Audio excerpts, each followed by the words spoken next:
Salute and welcome to the Stories and Cocktails podcast, where you will enjoy an entertaining short story from acclaimed humor columnist Rob Kreider.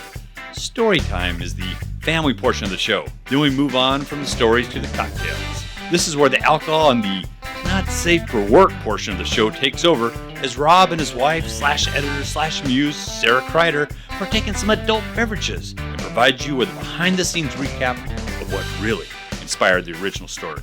Put your feet up, relax, and enjoy yourself a round of stories and cocktails. Cheers.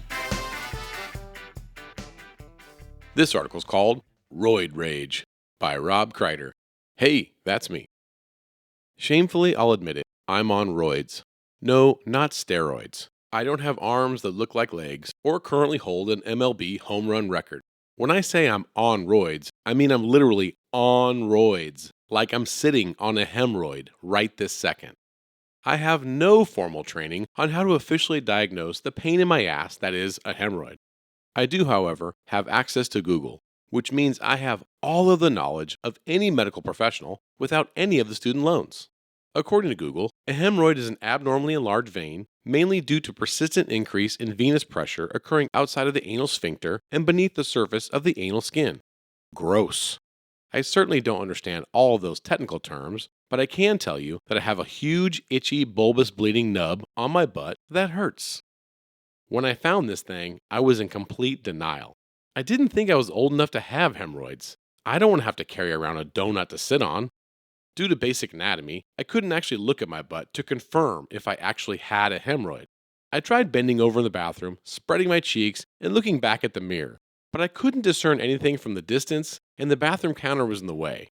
Google told me to use an inspection mirror. Now, I have a lot of gadgets in my garage, but a butthole inspection mirror is actually not in the top drawer of my toolbox. Then I realized I could take a picture of it with my phone. So I got naked, spread out on the floor, rolled up on my back, put my legs in the air, and tried to balance while taking a selfie of my ass. Let me tell you folks, this is not an easy task. Balancing and trying to click the button on my phone while getting the flash to work, it is dark down there, and the perfect shot of this possible hemorrhoid was a massive challenge. What I saw wasn't pleasant. First, I had to get over the fact that in reality, it was the first time in my life I've ever seen my anus.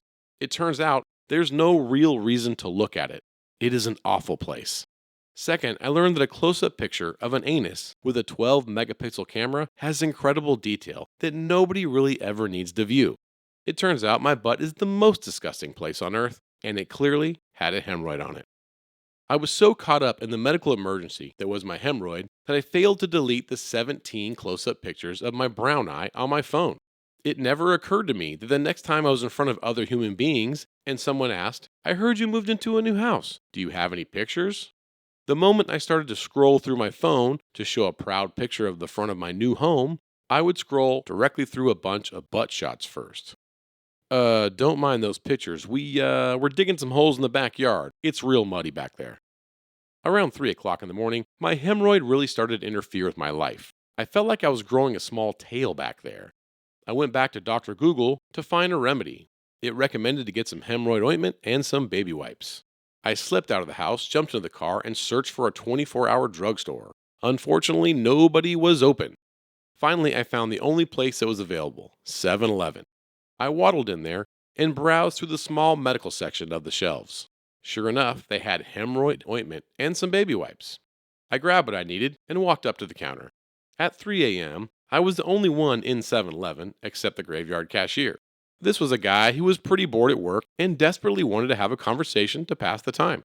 As I approached the counter, I suddenly realized what I was about to hand him to ring me up. There was no denying what was occurring in my life at that moment.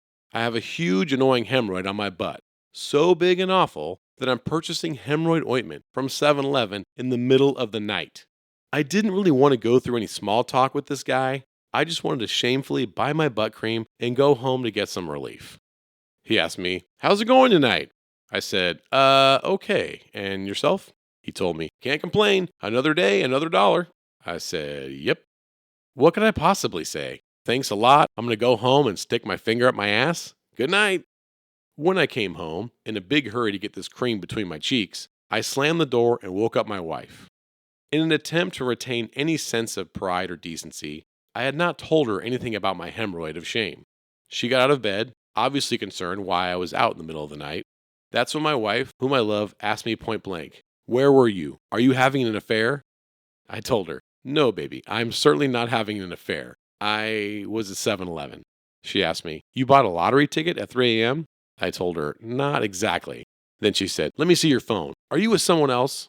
So I handed her my phone. Then I told her, "Well, there is someone getting between us, honey. If you want to see her, go to my gallery. Her name is Bertha. She's an enormous hemorrhoid on my ass." I wasn't at 7-Eleven buying condoms to have an affair. I was actually buying hemorrhoid ointment. Looking at my phone, she exclaimed, "Oh my God, you took a picture of it?" All I could say was, "I'm sorry you had to see that, baby, but I just wanted you to know I'm clearly not having sex with someone else, or probably you ever again, after you saw that photo. I'm sorry. Your husband has hemorrhoids." By the way, my butt itches. Okay, folks, it's time to pop that top. Let's get to those cocktails. Hey, welcome to the Stories and Cocktails podcast, drunken portion of the motherfucking show. We are in Chicago. The Windy City. Chi-town. It's not windy today, though. It's rainy. I know, it's fucking raining in Chicago, and they're fucking up our day, because we're supposed to be out and about, like, seeing the big city, but now we're watching the Bears. Well, what's wild is yesterday we were watching the Cubs, and it was, I don't know, just shy of 200 degrees outside Fahrenheit. Exactly. And You were in the sun in Wrigley Field. It was 200 degrees. I was like sweating my balls off. I don't even have balls, but it's like I grew some just so I could sweat them off. It was so hot, and now today it's raining. It's wild. Welcome to this part of the country where the weather changes a lot. I don't know what this part of the country is called. I was like the Midwest. I think we're the Midwest. The Great Lakes. Both. I don't know. This makes us sound dumb. It does. You know what? Let's go back to the Bears. The Bears.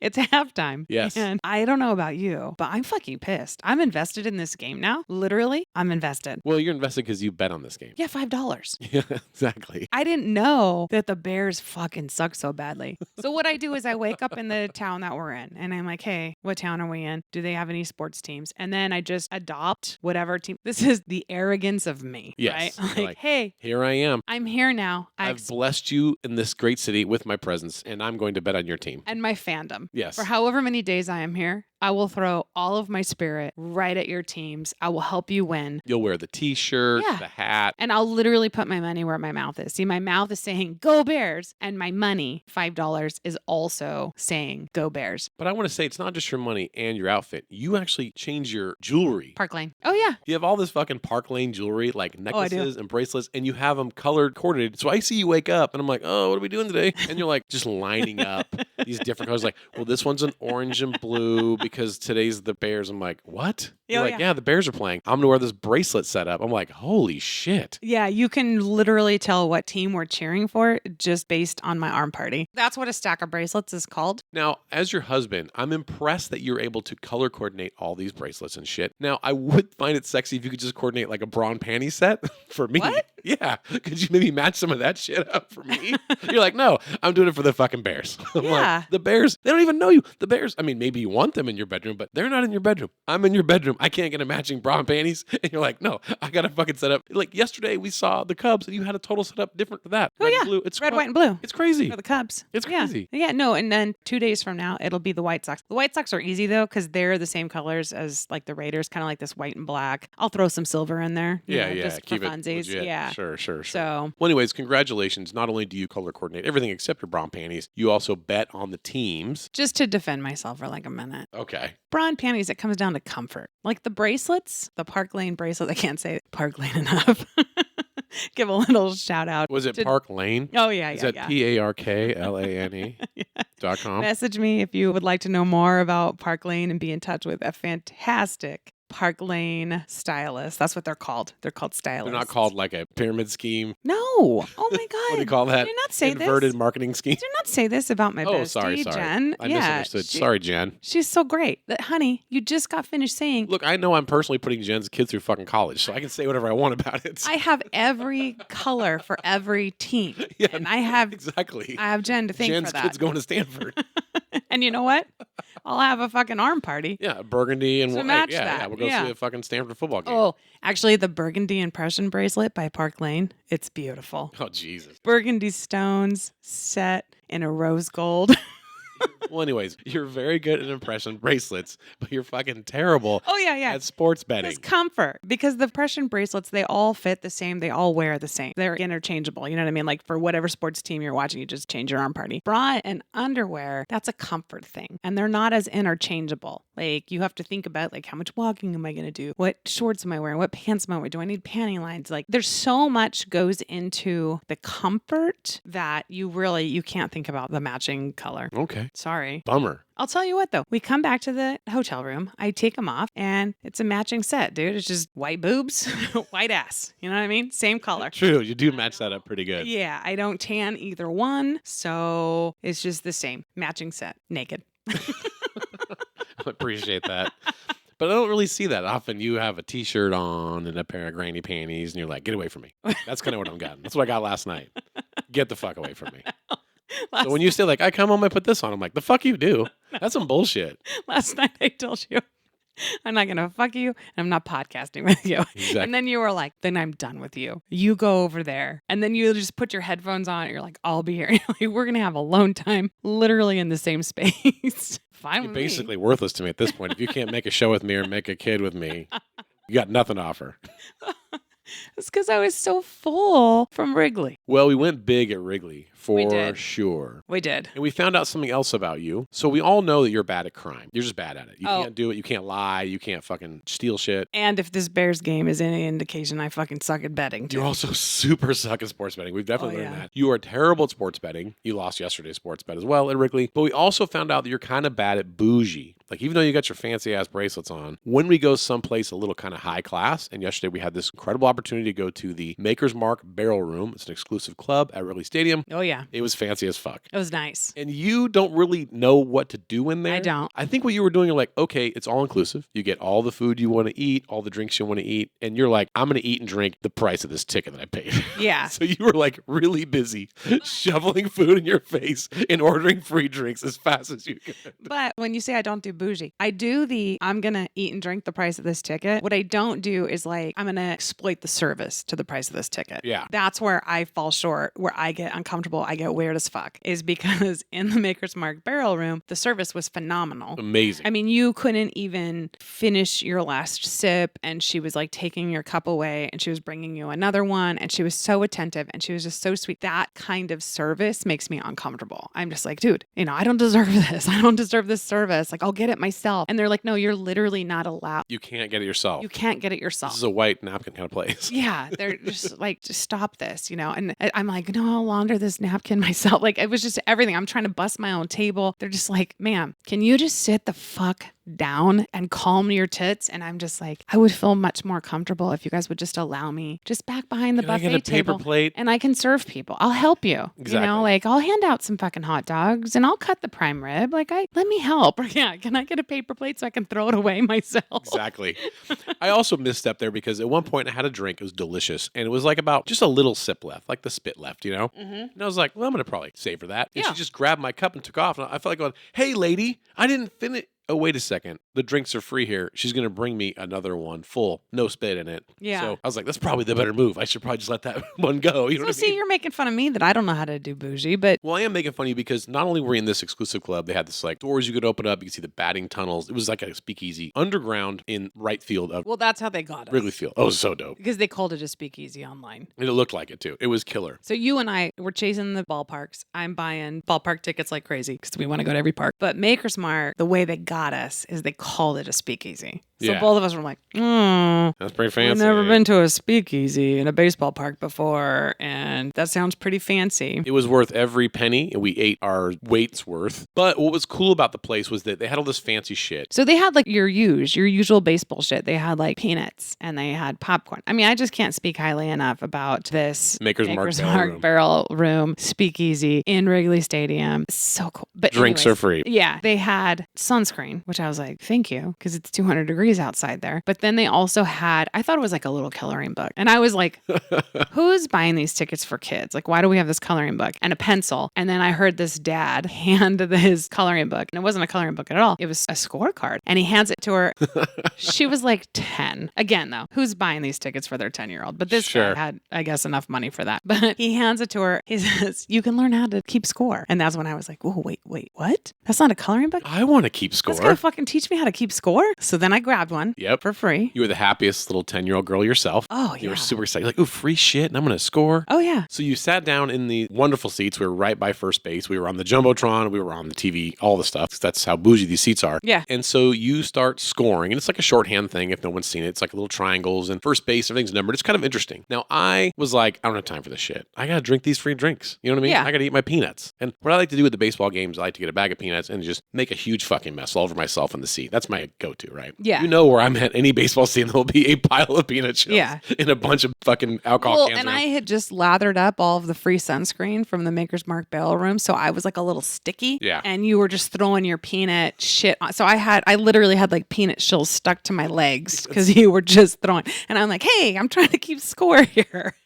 So I didn't give a shit. I'm like, dude, just whatever. Just fucking, I'm like, yeah, you're like a little kid. Are you smarter than a fourth grader? Just do that, right? Yeah. Stay busy. And I was figuring it out. And then as you were doing it, I was like, well, this is kind of interesting. And I'm kind of watching you do it. And then I was like, had opinions about it. People next to me, they were helping me too because they were like, oh, what are you doing over there? And I was like, well, it's very important work. I'm keeping score. And they were like, are you the official scorekeeper? I'm like, I might be. I don't know. I hope you weren't. They haven't tapped me yet, but I'm just saying I'm ready. So they were helping me. So she's sitting next to me and she's like, I think that's a backwards K. And I was like, oh, okay, thank you. Thanks for the heads up. And then he was like next to her and he was like, hey, did you get, that runner that was on first went ahead and progressed to third? Like, did you get that? It became like our whole section was invested in my scorekeeping, except for you. You were still just eating peanuts. Yeah, and drinking. Then you finished your peanuts. Yeah, once my peanuts were done, I was like, now what am I going to do? Then you got a little bored and you got a little jealous. I was like, oh, this looks like fun. Yeah. So then now I'm in the 7th inning and I've done like a lot of learning. The learning curve was steep. You're 7 innings smarter at it than me. I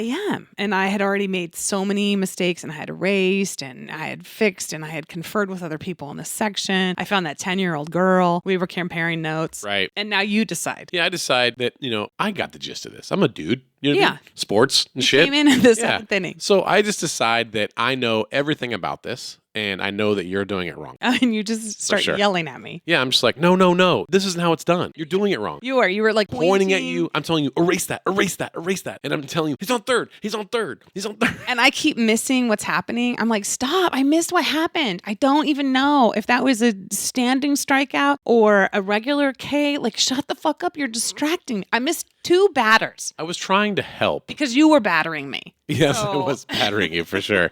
I was trying to help, but then I got frustrated because you weren't listening to me. No, and I was wasn't. like, I know I'm right about this one. You weren't. This particular one. So I missed 2 batters, and I still have you yelling at me about who's on first and who's on second. But it wasn't like a charming like Abbott and Costello routine. It was totally like a DV thing where I'm just, like, stop yelling at me. And the whole You dumb bitch. It went to the shortstop, then to fucking first. Yeah, and the whole section is like, we've supported her through the first 6 innings of this learning curve. Why are you helping now? Sorry. Why? Yeah. But I was using evidence, see, because every once in a while on the scoreboard, they would show like what it should look like. Like, oh, this batter is up here. Here's his 3 last at bats. And I was like checking your work, right? Which you weren't really fond of. I'm like, actually, this should be right here. Well, and that was frustrating because to your credit, I had made some mistakes because I was learning. So yes, by the 7th inning, it does kind of suck when on the scoreboard, they tell you like, this batter, this is what he did in the 2nd. This is what he did on the 5th. And you can check your own notes and you're like, oh, fuck. I thought it was like a shortstop to first. I thought it was a 6-3 and it turns out it was a 4-3. It was a 2nd to first. So I had some shit wrong. Yeah. But it was all a learning curve. I thought by the 2nd inning, you should have had this. I mean, a 10-year-old girl's doing this shit.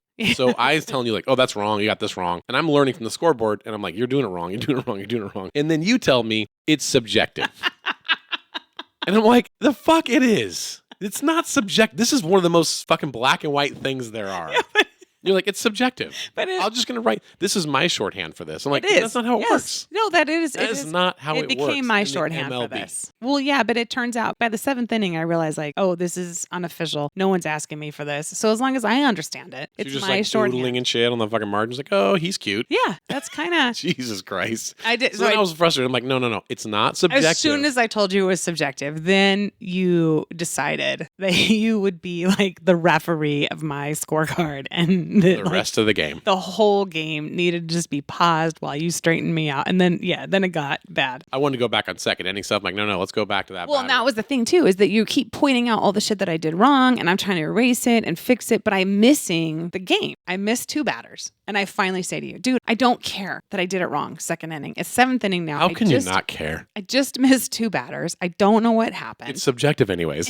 And you're still berating me as the 3rd batter comes up. Now, the first 2 batters, this has to be like really lined up so everyone can see where we're at. The first 2 batters, they both got on base. So it's 0 outs. Right. Now it's the 3rd batter. Yeah. And I'm telling you, stop. You're distracting me. Shut the fuck up. The 3rd batter gets out. And I'm like, oh, God dang it. How did he get out? Was it a fly ball? Was it a strike? I missed it. And then you say, End of an inning. End of an inning. And that's when I looked over you and I was like, oh, you know what? I'm fucking done listening to you. I'll go sit in another seat if I have to. Stop talking to me. It's 1 fucking out. The inning isn't over. And then you're just like, is this subjective?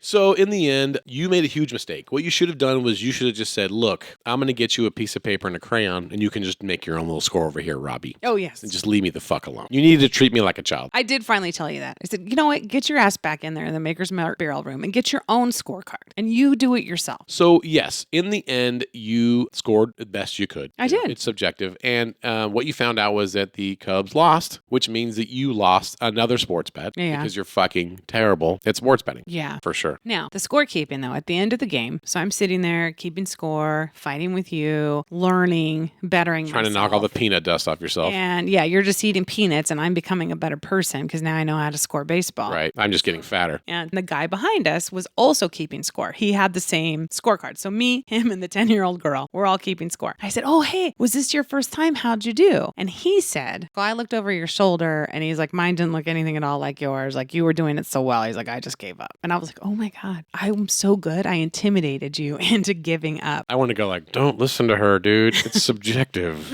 The reason your score didn't look like hers is because she's making it up. It's Sarah's MLB shorthand. He's like fucking doubting himself. I'm like, you fucking had it right, bro. You shouldn't have quit on the 3rd inning because you had it right. This is so like you. You didn't see his scorecard and you just assume because he's a man, that his was right and mine fucking was did wrong. It right the first time. Maybe he was able to do it right because he didn't have a man in his ear telling him he was doing it wrong. Well, that's true. Either way, he gave up. I persisted. I got that whole score. You have 1 inning you just wrote, I went to the bathroom and got a drink. So there's really no score. Yeah. Is that the official MLB scoring? Yeah. I went to the bathroom and I got another drink. Look, no one can go all 9 innings without taking a leak. You know what I mean? I had to take a bathroom break. So I did. Is that official MLB shorthand? It was top of the 5th, and I just put bathroom break. And so I'm not quite sure what happened in the top of the 5th. It's anybody's guess. It's subjective. We drank a lot of Maker's Mark, so who really fucking knows? I mean, that was good shit. It was. Yeah, we got some very reserve specific Maker's Mark they hold out just for that club, and man, it was good. Yeah. Really don't remember much after that. No. Well, why don't we get the fuck out of here and go find ourselves a Bears bar, kind of like we did in Pittsburgh. We went to a Steelers bar. In fact, we never got to the story in this episode. We're just going to go ahead and segue to when we recorded in Cleveland and talked about Pittsburgh. You haven't published that one yet? No. What the fuck are you waiting for? I'm going to get on it right now. All right, let's raise the glass and let's go to Cleveland and Pittsburgh. Cheers. Cheers. Hey friends, I wanted to take the time to thank each and every one of you for listening to our stupid little drunk show, especially those who were kind enough to go on Venmo and throw a couple bucks our way to buy us a round of drinks at Stories and Cocktails. And if you want to help out the show, subscribe, like, and comment on whatever streaming platform you use, or all of them. Jesus, I sound like a 12-year-old YouTuber. And if you do buy us a round of cocktails, I promise we will put those drinks to good use and give you a shout out on a future episode. All right, thanks folks. Let's get back to the shit show. Hey, welcome to Stories and Cocktails podcast, drunken portion of the show. We're coming to Roadshow from Cleveland, Ohio. We got here by way of Pittsburgh, Pennsylvania, where we had a very good time because we went to a Steelers bar. We saw Super Bowl Sunday at a legit Steelers bar called McFadden's. Everybody was there to fucking party. Black and yellow, raging, young, fun crowd, and the Steelers won, and it was a hell of a time. Now, there were a couple complications with the particular establishment. One was the floor was so sticky that your shoes would fall off your feet. Like you couldn't even walk through McFadden's. It was so sticky. Hi, I'm your co-host, Sarah. Hey, are you on this show, this I episode? Oh, I thought this was a solo episode. I guess so. Oh, are you going to participate? You haven't left much for me to say. Well, I was teeing it up for you. I was giving you an opportunity to really, add on here, a little color. Okay. Well, first off, I'll correct you. It wasn't Super Bowl Sunday. It was week 2 of the NFL Sunday. Oh, I meant NFL Sunday. Shit. So, yeah. Well, the Steelers weren't even in the Super Bowl. That doesn't make any goddamn sense. So it was week 2, and yes, the floor was sticky. Thank you. At least I got that right, for God's sakes.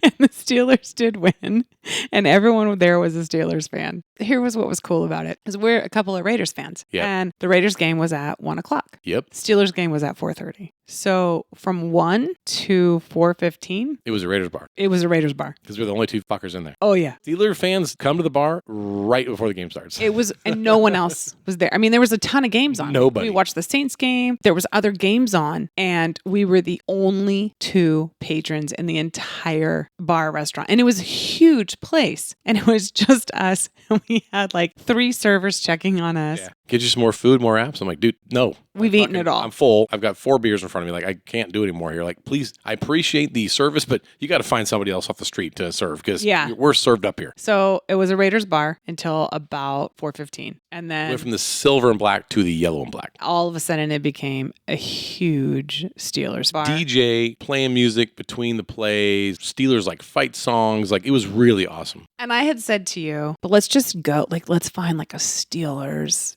bar to watch the game. Because we've heard these fans are pretty fanatical. So I looked at bars, but I also looked at the NFL schedule. And it was like, okay, Raiders are at 1. Cool. Because then we can just watch the Raiders game like unhindered, just totally focus on the Raiders game. And they needed our focus. And thank God we focused because they won. Yeah. No, it was such a close game. It was. I don't know if you noticed or not, but we were sitting on one side of the bar. We were sitting in a booth and we were eating. And it was just a tie game.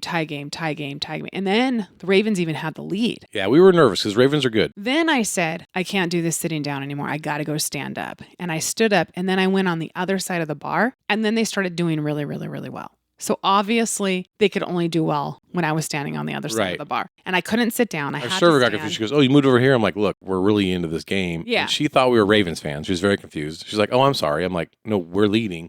You were wearing a black and silver Raider shirt. Well, it's because I'm invisible. And she just kept saying, well, so you guys are Ravens fans? I'm like, nope, Raiders. I'm a 48-year-old woman. I'm totally invisible. Even to another woman, she can't see me. She's just like... She was just like, your husband will probably tip me, but you're gonna fuck me on the tip. Yeah, she's like, I thought you guys were cheering for the Ravens. And I was like, no. And now you need to get out of my way. Am I wearing a purple t-shirt? I have to stand right here. They do better when I stand here. So anyways, I knew the Raiders game was at 1, not competing with the Steelers game. I said, okay, and the Steelers game is on at 4:30 and the Chiefs game is on at 4:30. I'm going to pick a bar that has like 25 TVs. And I even jokingly said, everyone's going to be watching the Steelers. No one will notice that we're watching the Chiefs game. We'll just be Insta-lokes. We'll fit right in. We'll be like, yeah, go Steelers. But we'll be watching the Chiefs game. Oh, no. This is a Steelers bar. Oh, yeah. There were 50 TVs in that place. And up until 4:30, there were 50 TVs playing 50 different sports shows. Every TV was committed to a different sport. And then all of a sudden, it was 4:25. It was Steelers kickoff time. Every TV went in sync. Just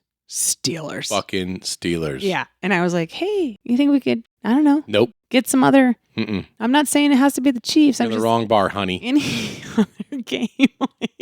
So then it was just Steelers football. And then it turns into sort of like this crazy like daytime nightclub, right? So the DJ's rocking and people are jumping around. And then this lady comes by and she's got this huge tray of shots. I'm like, sweet, we're going to party. They played the volume of the TV, which I've never been in a bar where they actually play the volume of the TV up until commercials. And then when the commercials came on, the volume of the TV goes down and then the DJ like starts spinning records. And you got beats through the whole entire commercial. So it's you so can just fun. Dance through the commercials. And then the commercials end, the DJ ends, the TV sportscasters are back on. Nightclub, girl comes up to us. Yeah, so I'm like, I'm digging the vibe here. We're having a good time. This is a fucking party. She comes around. I'm like, what let's do shots. She's like, yeah, let's do some lemon drops. I'm like, let's do it. Oh, Like, because she had just this tray of just shots. huge tray. I'm like, she's just getting the party started here. Like, these are fucking free. I mean, I was looking at her like, what kind of merch girl are you? Like, what yeah, is what are you this? selling Like, here? Is You this know? Tito's vodka? Are you the Don Julio girl? And she's like, you want some shots? I'm like, fuck yeah. And we both reach for them. Yeah, I grabbed one. And she's like, they're lemon drops. I'm like, let's do it. And she's like, okay, they're $4 each. And I was like, oh, okay. So we each have one. So I'm like, okay, $8. I go, put it on my tab because I've been eating here all fucking day. She's like, no, actually, you got to pay me. I'm like, okay, I'll give you a card. She's like, actually, I need cash. Well, you can use a card, but you got to buy $12 worth. Yeah. Lady, this is very complicated. She's like, it's a 3-shot minimum if It's a you 3-shot want to use your minimum, card. $4 a piece. I'm like, I don't think you understand how parties work. You give these out for free. We get drunk and we buy more drinks. Yeah. And we all root for the fucking Steelers. But you coming around with all these, you're bringing me problems. Yeah. You want a shot? Yeah. You got money? Yeah. I got a tab open. You got, can I 3 shots? You have fuck it. I'm out of here. So we actually put the drinks back on the drink. We did. And told her, hit the fucking road, baby. We're not going to drink these things. And then I feel bad for the next person that drinks this thing after my thumb was in it. You know what I mean? No, don't feel bad because I watched. I just kept an eye on her for the rest of the day, just out of curiosity. Okay, who's going to drink this shot that Rob's thumb was in? And that interaction that we had with her, she had 57 more times throughout the day. It was an hour later and she still had the exact same amount of shots on the tray. And it wasn't like she sold them all and then she refilled it. It was the same tray. She was just walking around. I was like, look, no one wants your fucking shots, but we're all waiting for drinks at the bar. So put your fucking tray down. Exactly. Get your cute little ass back behind the bar. Start serving up drinks like we all want. Let's go. I'll take a Bud Light. You know what you can do? Go behind the bar, give me a fucking lemon drop, put it on my tab. You know what I'm saying? Fucking Christ. Go back, take your tray back, Exactly. and give me the drink I already put my fucking thumb in. Hand it to the bartender who's been serving me all day. Be like, he wants a lemon fucking drop. I just made it for him. How complicated is this shit? I'm like, oh, I get it. They're yellow. It's black and yellow, but they're not free. No, I didn't even get that it was black and yellow. So then the men's room turned into a 7-Eleven. So it was just a men's room. And then I walked back in there and they had a DJ in there. And not even joking. 2 gentlemen. They had candy. I mean, I've been in places before where they have like a bathroom attendant and there's like, here's some aftershave and here's like a breath mint. You know what I mean? This place had everything. You could get anything. It had Pringles in there and pretzels. So I saw early on during the Raiders game when it was just a Raiders bar with 2 patrons, me and you. I went to the bathroom and the men's bathroom door was ajar and I saw a man in there with a ginormous cart and I was like, oh, that doesn't look good. Like a man with a shopping cart just moving into the bathroom. The homeless problem's an issue here. I was like, this is going to probably become problematic later. Like not now because there's only 2 people in the bar, but like later if this place fills this up. dude's sleeping in one of the stalls. Yeah. Who's going to be able to take a shit? I was a little worried. And then I went into the women's bathroom. I'm like, okay, there's no homeless people in here. There's no one living in here. And then it all got pieced together because you're like, dude, they got Pringles in the fucking men's bathroom. Fucking just all this candy and shit. You could get a blueberry muffin just sitting on the sink at a dirty men's bathroom. This is cool.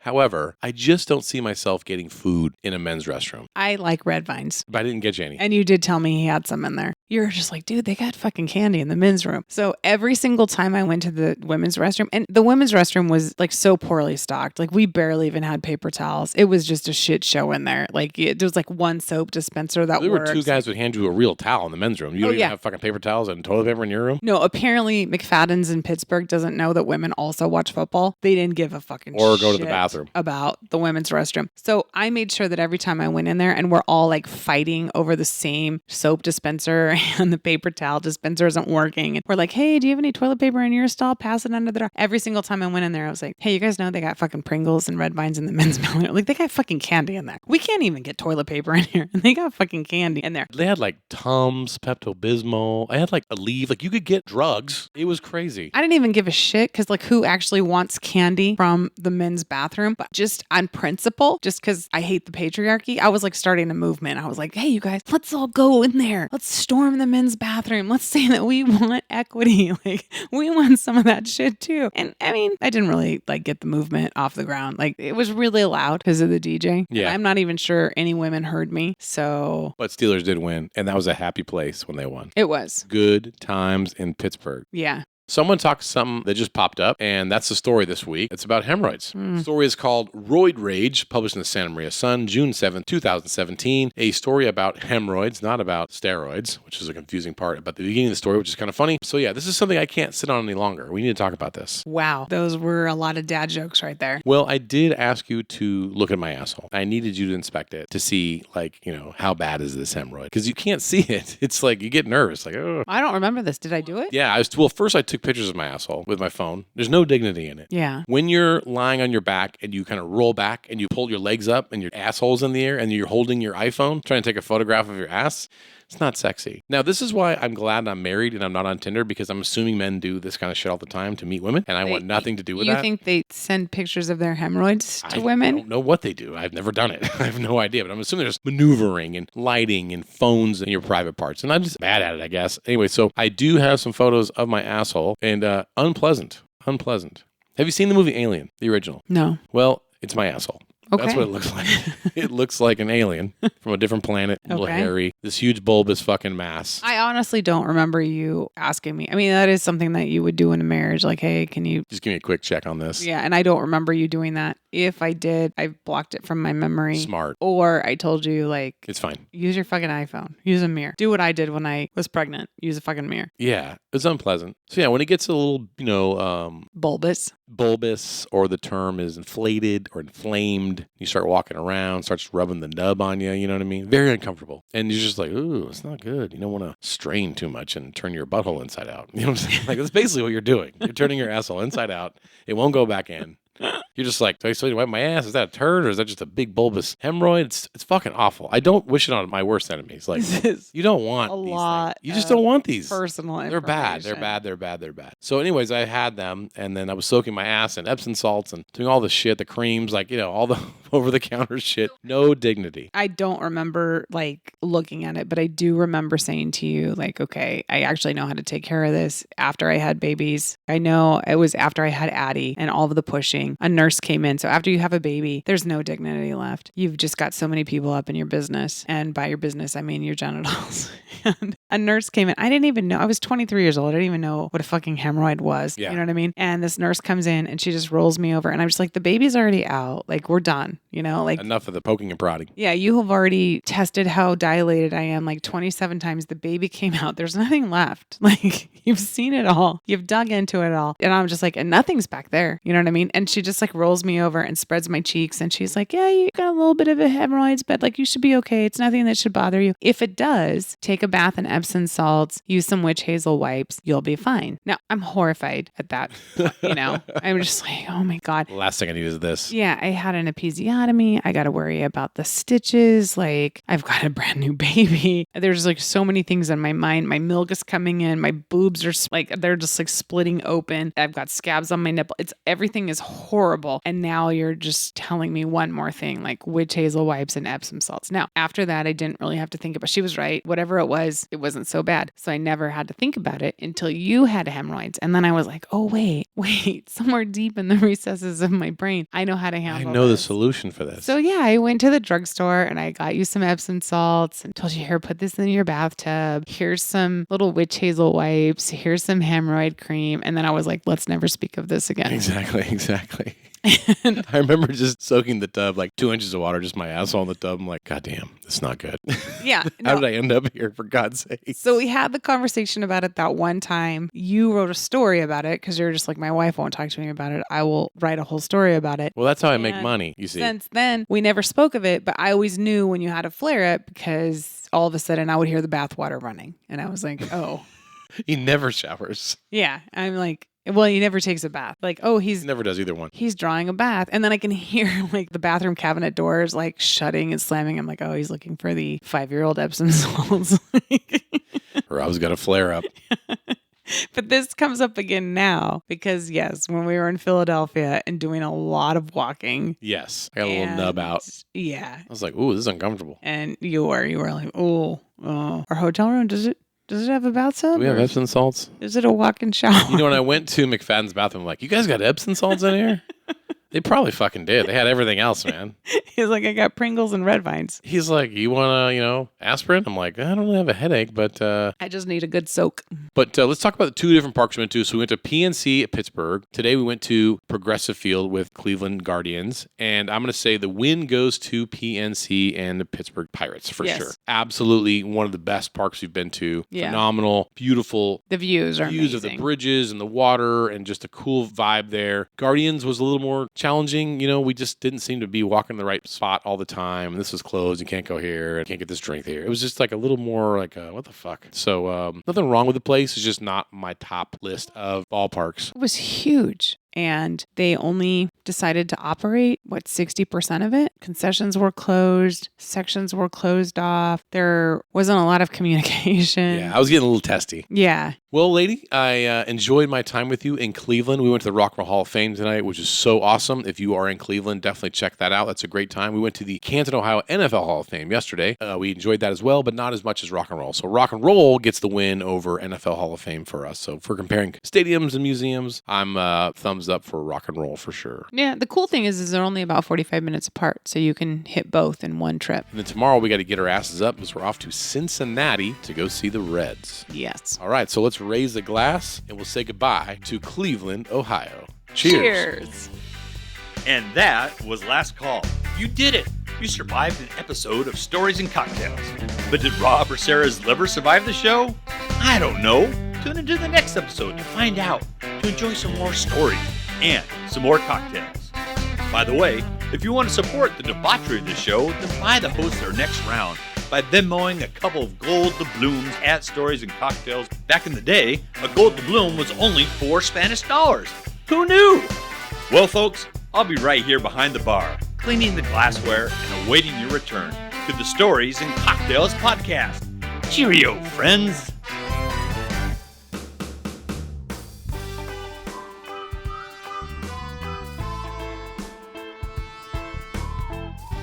If you enjoy hearing Rob Kreider's different humor columns here on the Stories and Cocktails podcast, then I promise you will love his novel, Cadet Blues. Cadet Blues is Rob's hilarious tell-all about desperately trying to survive the shock and awe boot camp-style training at the California Highway Patrol Academy. People from all different walks of life have come to love this book because Cadet Blues is simply a crazy good read. Heartfelt, inspiring, and damn funny. It's available in paperback through Amazon, eBay, or cadetblues.com, where you can get free shipping and a personalized autographed book. Or you can download a digital copy of Cadet Blues from Amazon Kindle, Barnes & Noble Nook, or Apple iBooks. Do yourself a favor and check out the novel, Cadet Blues.